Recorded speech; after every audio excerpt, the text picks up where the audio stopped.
The following is a reading from Ascend from Darkness, the first book in a series of 5, adapting the Call of Duty Zombies Ethos storyline.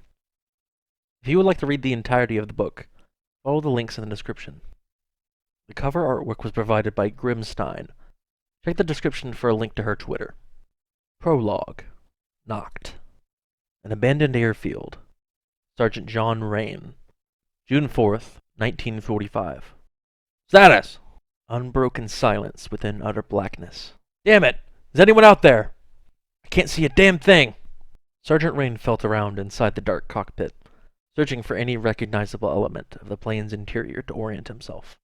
Or better yet, any signs of life. As he felt around, broken shards of glass from the cockpit window and coarse gravel grazed against his palms. Rain could now be sure that the plane had not turned upside down. The base of the pilot's chair felt below him. Now that he was sure how the plane was arranged, he could find a way out. This wasn't how the mission was supposed to go. Following Germany's formal surrender, the OSS had enlisted Rain and 3 other men in his squad to ensure the safety of a spy by the name of Peter McCain as he was escorted into the country.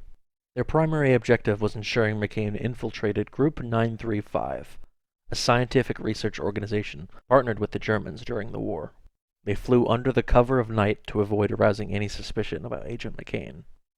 As Rain crawled towards the source of light, he began to remember the moments leading up to the crash. All the systems aboard had malfunctioned, and the engines had given out, seemingly at random. Perhaps it was sabotaged by agents working for Group 935? It seemed unlikely, given the amount of preparation that went into this vital mission. If this truly was a freak accident, American forces would soon recover Rain and any survivors of the crash. McCain must be one hell of a spy for the U.S. to send 3 planes carrying squads of U.S. Marines as an escort, Rain thought.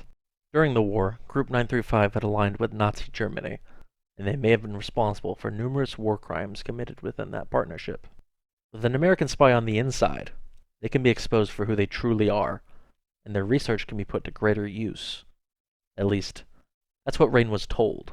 Rain could now see a faint moonlight seeping in, where the plane had crumpled upon crashing. Cautious, Sergeant drew his Colt and crawled towards the hole.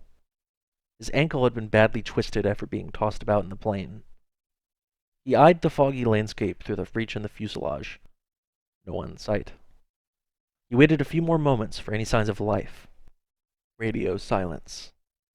Rain crawled out from the debris onto the harsh gravel outside, and a sudden odor struck him. He was so taken aback by the scent, his arms crumbled beneath him, and his eyes began to water. It was the stench of rotting human flesh, reminding him of Guadalcanal. Balance regained, Rain raised himself up, eyeing his surroundings. No Germans, but none of his fellow soldiers either. On the other side of the plane was a seemingly abandoned bunker, worn and barren from many hard-fought battles of the past, but now lying still in this foggy airfield. The thick fog prevented Rain from seeing anything in any direction besides the bunker and a couple of power lines. On closer inspection, the bunker was caved in and heavily damaged due to falling debris from the plane, but the structure was still standing, lying dormant and silent amidst the fog. Surrounding the small bunker were rusty metal barrels and a few German army trucks, their beds full of cargo. The crates within were marked with an insignia, a pair of wings, between them the head of a wolf. There was also another symbol. It looked like a gear, surrounding a hand with electrons spinning around the center. The arm of the hand was made up of the Waffen-SS insignia, and in the center, the numbers 935. Group 935 was here, at this abandoned airfield. For what purpose? At the nose of the plane, a similar truck was seen destroyed by the crash, its cargo spread out along the flat ground around the plane. One such crate had been flung several yards, near where Rain had emerged. From a large hole bashed into the side of the crate, strange glowing blue rocks could be seen inside. Rain waited a few moments before attempting to get back to his feet. The pain in his ankle was nigh unbearable, yet Rain stood up, deciding to take a chance to find the others in his squad. Rook! Only the wind. Turner, are you with me? Waning light. Hunter! Come on, anybody! Rolling fog. For what seemed like an eternity, there was only silence. Then, faintly, a voice called out to Sergeant Rain. Sarge, come quick! The voice was coming from the bunker, and Rain could not quite catch who the voice matched. He lifted himself up on his good leg and staggered towards full of life with renewed purpose, before stopping dead in his tracks. It erupted like thunder, the boom echoing across the desolate landscape. There were groans and yelps in the distance, becoming clearer as something was approaching. A group of yellow-orange lights appeared in pairs deep within the fog, shifting around erratically. They started small and grew ever larger until the outlines of their bodies became clear.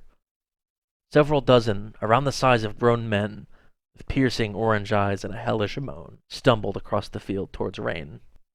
Distinguishing features could now be seen, flailing arms, flapping jaws, and gray skin. As they came closer, the monster's intentions became clear, and they were heading straight for Rain.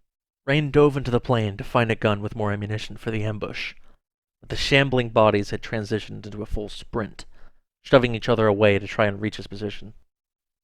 Rain dropped his Colt in the darkness, and was forced deeper and deeper into the plain as the beasts piled into the tiny, cramped hole in the side of the fuselage. There was no route of escape as they pushed even further inward like a wall of flesh. Rain ran his hand along the walls to find what he was looking for. Finally, the rations compartment was in front of him. Rain desperately scooped weeks of rations out and stuffed himself inside the tiny compartment. He could barely fit his head in, being forced into the fetal position with his head in his lap. Rain shut the door in a panic, gripping the emergency interior handle with fear. The sound of banging, crashing, groaning, and clawing were heard outside the compartment for the next hour. Rain had begun to panic from his claustrophobia, but his fear of the beasts that wished to reach him inside was far greater. Sweat and tears soaked the shaking man within the plane, trapped by an unknown enemy.